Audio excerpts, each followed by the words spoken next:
You gonna swing on me? Yeah, what was that, Siobhan? Come on. He gonna swing on me? I ain't did nothing to that man, bro. Atlanta nightlife is no stranger to drama, but what went down last night left even the most seasoned partygoers speechless. It was one of those nights where the city's most exclusive nightclub felt electric. The music was loud, the lights were flashing, and the room was packed with celebrities, influencers, and everyone in between. But while most came to dance and unwind, 3 familiar faces had unfinished business. And it was about to get ugly. I just had to cool off, right? Just get my mind right, man, you know. But I really gotta get this off my chest, man. The VIP section was buzzing, but Kirk Frost and Yung Joc weren't their usual loud, animated selves. Dressed to impress, they were posted up in their corner booth like kings surveying their court.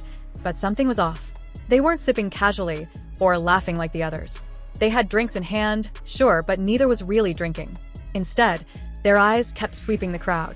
Joc leaned in to say something to Kirk, who barely nodded, keeping his gaze locked toward the center of the dance floor. To the average clubgoer, they looked cool and composed, but their body language told a different story. People around them were turning up, but Kirk and Joc weren't there to party. Their VIP booth gave them the perfect view of the room, and they weren't wasting a second. It was like they were waiting for someone to show up. And then he did. There he was, Lil Scrappy, unaware that trouble was coming straight for him. Scrappy came through like he owned the place, that familiar swag in his walk, the big smile, the confidence. It all hit the room the moment he stepped in. He was surrounded by his people, dapping up fans, hugging folks he knew, and clearly in his element. Laughing loud, clinking glasses, taking selfies with partygoers, Scrappy wasn't holding back. His energy was contagious. You could feel the shift in the club's vibe as people gravitated toward him. That's just how it always is when Scrappy steps out. But while most were drawn to the fun, a few sharp eyes noticed something else. Across the room, in that dimly lit VIP booth, Kirk and Joc were still locked in. Their stares weren't casual. They were studying every move Scrappy made. The tension wasn't obvious to everyone, but those who picked up on it could feel it thick in the air. One dancer near the bar paused mid-work and turned to look toward Scrappy's booth. A couple of security guards quietly adjusted their positions. Even the DJ, halfway through a transition, slowed his tempo a bit, as if trying to figure out where the energy was heading.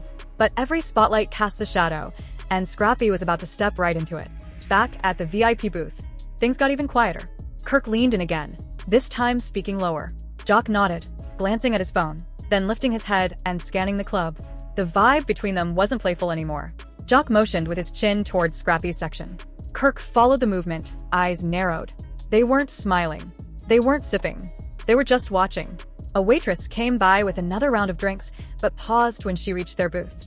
Something about the look on their faces made her stop. She set the bottle down carefully, no words exchanged, and backed away. She felt the tension, too. The camera phones weren't out yet, but the real ones in the room knew something was going down. A few people sitting near Kirk's booth noticed how still he and Joc were, like they were waiting for a moment. Scrappy, on the other hand, was still laughing. But one of his friends leaned in and whispered something. Scrappy looked over his shoulder, straight toward Kirk and Joc's booth, for a second, long enough to let the moment sit in the air. They weren't just watching. They were waiting. And the wait was finally over. He gone? Let me go. Look at me. Look at me. Let me go. Look at me. Look at me. Man, I am frustrated and irritated, man. It didn't take long for the calm to break. Kirk and Yung Joc finally stood up from their VIP section and started making their way through the crowd. The energy around them shifted immediately as the two pushed through. You could see folks step aside. It wasn't loud, no yelling yet, but something about the way they moved made everyone take notice. Scrappy was near the center of the dance floor, still vibing with his people, but he noticed the movement coming straight for him. As Kirk and Joc got close, he turned and gave a nod, like he was trying to keep things cool. "What's up?" Scrappy asked, throwing his arms open casually. He didn't sound tense yet, just curious, maybe even a little cautious. But Joc didn't respond with a smile. Kirk didn't return the gesture. Instead, both stood close enough that personal space wasn't even a thought anymore. The music suddenly felt too loud for the tension in the air. But the tone shifted fast, and what started as words quickly spiraled into something way more intense. Joc leaned in first, his voice still low, but his words cutting clear. "We heard what you said, Scrap. You've been talking too much." He looked him straight in the eye. Scrappy furrowed his brow, confused. Talking about what? Kirk didn't wait for an answer. He replied back, "You know exactly what. Playing both sides, smiling in our faces, and then running your mouth behind the scenes." That's when the real weight dropped. Kirk pulled out his phone, held it up like a badge of proof. You think this ain't going to come back to us? We got the receipts. Joc jumped in again. You were at that studio last week talking crazy. You think people are loyal to you? They sent us everything. Scrappy looked at the phone, then back at Kirk. That ain't even the whole conversation. Y'all take things out of context. I said what I said, but it wasn't how you trying to twist it. His voice raised just a bit, but Kirk didn't falter. Context or not, you said it. Period. Now, with the so-called proof in hand, the heat wasn't just verbal. It was personal. The moment was getting heavier by the second. Scrappy's face was red now, his usual cool completely shaken. Y'all acting like I'm some snake, but I've been real with both of y'all more times than I can count. Scrappy snapped. You think I'm scared of receipts? Half of y'all fake anyway. Ain't nobody loyal out here no more. The volume had changed everything. People who hadn't noticed before were now watching. Phones were coming out. The DJ turned down the music slightly. Security at the edge of the dance floor started moving in. Enough to be ready, Scrappy pointed toward Kirk's phone. You want to show people that? Show the rest too. Show what you said. Show how y'all was talking slick about me when I wasn't around. This statement hit hard. Joc stepped forward, but Kirk held him back, saying, let him talk. Let him get it all out. But Scrappy wasn't calming down. I held y'all down. And now, because of a few words out of context, y'all ready to burn it all? The crowd was surrounding them now, not too close, but definitely tight. It was like everyone in the club knew this was no longer about who said what. It was about trust, pride, and respect being tested right there under the flashing lights. You could feel it in the air. The final spark that would ignite it all was just seconds away. I don't have nobody. If y'all ain't with me, I don't have nobody. I'm with you? All that talking, cause I need y'all to show me. For real, Scrappy wasn't backing down, and neither was Joc. As the shouting hit its peak, Scrappy stepped forward, closing the little space left between them until they were chest to chest. Joc didn't move. Kirk saw it happening and moved in close too, shoulder to shoulder with Joc. He leaned in and gave Scrappy one final warning. You might want to fall back before this gets real. But Scrappy was past that point. It already is real, he said. A second later, Joc nudged forward just enough to provoke a response, and that was it. Scrappy pushed him hard in the chest. Joc stumbled back slightly, bumping into someone nearby. A drink flew from a table. Glass shattered. The music didn't even have time to cut before chaos broke out. Kirk lunged forward, and suddenly, everyone around them moved in. One of Scrappy's boys jumped in to pull him back, but that only triggered more pushing. A second guy from Scrappy's crew slipped trying to step in, knocking into another VIP guest. Drinks spilled, chairs tipped, and the crowd that had once been watching silently was now caught in the middle of a real fight. People screamed. Some started recording, holding phones high as the dance floor turned into a frenzy of shouting, shoving, and flashing lights. Phones were raised. Screams cut through the bass. The nightclub wasn't just watching, they were witnessing a full-blown fight. Security wasted no time. Within seconds, bouncers rushed in from every direction, wearing all black and moving with purpose. One grabbed Kirk from behind, yanking him out of the circle. Another got between Joc and Scrappy before punches could fly. Scrappy's crew wasn't letting up, though. One of his guys pushed a security guard off him, shouting, "Don't touch him like that." The bouncers doubled down, forcing the group apart with brute strength.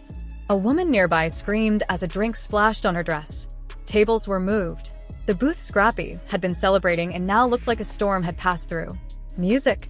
As things began to calm, club staff started sweeping in behind security, helping push back the crowd, picking up broken glasses, and trying to protect other guests from getting caught in the middle.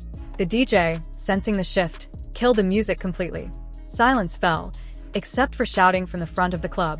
Kirk and Joc were escorted out through a side entrance, surrounded by 3 security guards. No words, just angry eyes and clenched fists. Scrappy's crew was pulled toward the opposite end of the club, one man gripping Scrappy by the arm, whispering, "Let it go. Not here." Outside, clubgoers who had just witnessed the scene started posting immediately. Clips from different angles, voiceovers yelling, "Yo, that's Scrappy and Joc fighting." One person uploaded a 15-second video that got thousands of views in minutes. Another wrote, "Never seen drama pop off like this at a club before." People weren't just reacting, they were picking sides. Some said Kirk and Joc were doing too much. Others blamed Scrappy for escalating. Either way, it was all out there. The fight may have lasted seconds, but the fallout? That's going to last a whole lot longer. Kirk and Joc have business ties across Atlanta. Scrappy's got collaborations, club deals, and public appearances lined up. With something this public, it's not just about bruised egos, it's about real consequences. Lost endorsements, broken alliances, and possibly even legal trouble if someone presses charges. Well, what do you guys think about this whole situation? Let me know your thoughts in the comments, and don't forget to subscribe to this channel for more. Scrappy tried to move past the moment, but those around him knew better. He wasn't scared, but he wasn't settled either. Something in the air just didn't feel done. Joc just shook his head, brushing it off. Just noise, man, but maybe it's time we set the record straight. Kirk nodded slowly, jaw tight. We got to handle this. Across the club, Scrappy's team showed him the same storm erupting online. Scrappy glanced across the room toward Kirk, eyebrows raised in disbelief. He forced a smile, but it didn't reach his eyes. Yeah, cool, but we both know this ain't finished, he muttered. They're not walking away from this, they're scheming. Kirk gave a small nod toward the door and led the way out, Joc trailing behind. Oh, the night air was cooler, but it couldn't cut through the thick tension still hanging over everything. Quietly, the two walked past curious onlookers who were still buzzing from what had happened. Kirk and Joc climbed into their car, faces lit by the glow of their phones as they kept scrolling through the reactions online. After a long silence, Kirk finally spoke. You know what we've got to do. Joc nodded, slow but sure. Nothing else needed to be said. The confrontation inside the club was done, but the real fight, it was just getting started. Int. Atlanta nightclub, VIP section, night. The bass from the speakers shakes the walls. Strobe lights flash across the packed dance floor. Celebrities, influencers, and hustlers mingle in the VIP section, bottles popping, money flying. At the center of it all, Lil Scrappy, Atlanta's fiery rap veteran, leans back in his booth, surrounded by his crew. He sips his drink, eyes scanning the room like a predator. Cut 2. Kirk Frost and Yung Joc. Opposite VIP section, Kirk Frost, love and hip-hop star and music exec, whispers something to Yung Joc, the slick-talking rapper and industry vet. Joc nods, his expression darkening. The tension between their camp and Scrappy's has been simmering for months. Tonight, it's about to boil over. Scrappy, to his homie, man, you see how them niggas keep eyeballing us? Like they ain't peep we run this city. Homie, they on that hating shit, bro. But we ain't finna let him ruin our night. Scrappy chuckles, but his grip tightens around his glass. He ain't one to back down from smoke. Cut 2. Kirk and Joc approaching, Kirk adjusts his diamond-encrusted chain, leading the charge. Joc follows, rolling up his sleeves. Their crew fans out behind them, cutting off Scrappy's exits. Kirk Frost smirking. Aye, Scrap, we need to talk. The music drowns out most conversation, but the body language says it all. Scrappy's crew stands up, squaring off. Lil Scrappy coldly, talk? Nah, nigga, you been talking too much already. What you really want? Before Kirk can respond, Yung Joc steps forward, finger in Scrappy's face. Yung Joc, you been moving funny, dog. Actin' like you ain't here us calling you out. Scrappy slaps Joc's hand away. Big mistake. Chaos erupts. Kirk lunges first, swinging a wild right hook. Scrappy ducks, countering with a sharp jab to Kirk's ribs. Joc tries to grab Scrappy from behind, but one of Scrappy's homies tackles Joc into a table. Glass shatters. Bottles crash to the floor. The crowd SCREMS, scrambling away as fists fly. Security rushes in, but it's too late. The brawl spills onto the dance floor. Scrappy, outnumbered, gets pulled down as Kirk and Joc's crew swarms him, throwing wild punches and kicks. Homie yelling, get them, OFF him. Scrappy's team fights back, swinging chairs, bottles, anything they can grab. The club turns into a war zone. A security guard gets knocked out cold by a stray elbow. Cameras flash as bystanders record the madness. Cut 2. Scrappy on the ground, bleeding from his lip. Scrappy roars, pushing dudes off him. He grabs a half-empty bottle, smashes it across Kirk's back. Kirk YLLS in pain, stumbling. Joc tries to jump in again, but Scrappy spins, landing a clean right hook. Joc drops like a sack of bricks. The crowd gasps. For a second, it looks like Scrappy might turn the tide, until more of Kirk's goons rush in, dragging him down again. Kicks and stomps rain down as Scrappy covers up. Security, finally intervening.